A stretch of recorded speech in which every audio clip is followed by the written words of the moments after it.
छोडी काँडा बिलाएर जाऊ अनि अन्धकारै दिलाएर जाऊ नजाऊ भन्दा मानेनौ तिमी नजाऊ भन्दा मानेनौ तिमी जाने नै भए बिस बिलाएर जाऊ अनि अन्धकारै दिलाएर जाऊ।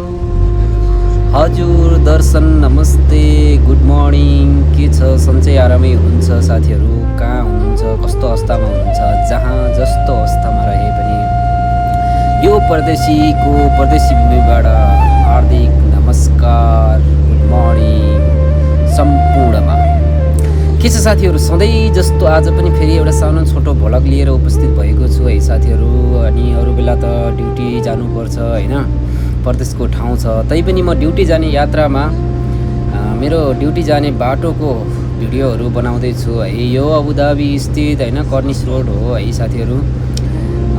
सट्ट यो रमाइलो दृश्य हेर्दै है बिहानीको मौसममा है बिहानी त के भन्नु यहाँ त 12 बजिसकेको छ तर पनि मर्निङ ड्युटी भनिन्छ होइन सर होइन यो गाडीमा बसेर एसीको हावा खाँदै यो मनमोहक दृश्यहरू हेर्दै हिँडिरहेको छु तर पनि मनभित्र अनाहरत कुराहरू खेलिरहेका हुन्छन् है। परदेशी जीवन हो बिहान उठ्यो हतारमा तयारी भयो होइन आइरन गर्यो नुहाइ धुवाइ यताउता गर्यो चिया कफी खाने टाइम मिले खायो नमिले नखायो है अनि भोकभोकै ड्युटी हिँड्यो है। ड्युटी गइसकेपछि अनि 2-4 घन्टा काम गर्नुपर्छ काम गरेपछि बल्ल ब्रेक मिल्छ होइन ब्रेकमा ड्युटीमै खाना मिल्छ होइन अनि खानासाना खायो है मिठो नमिठो जस्तो भयो नि भोक मिठो भन्छन् होइन खाना खायो।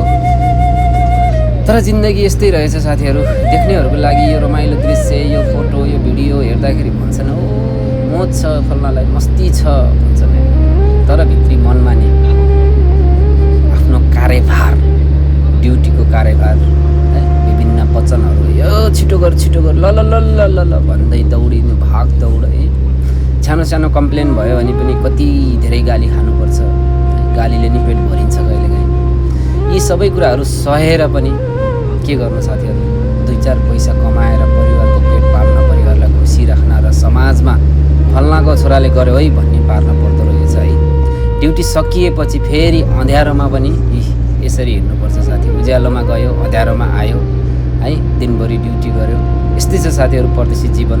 तपाईँहरू कहाँ हुनुहुन्छ कस्तो अवस्थामा हुनुहुन्छ मेरो भिडियो तपाईँको समक्ष आयो भने लाइक कमेन्ट गर्नुहोला होइन अनि कहाँदेखि हेर्दै हुनुहुन्छ कमेन्ट पनि गर्नुहोला र सब्सक्राइब गर्नुभएको छैन भने मेरो च्यानललाई सब्सक्राइब पनि गर्नुहोला साथीहरू।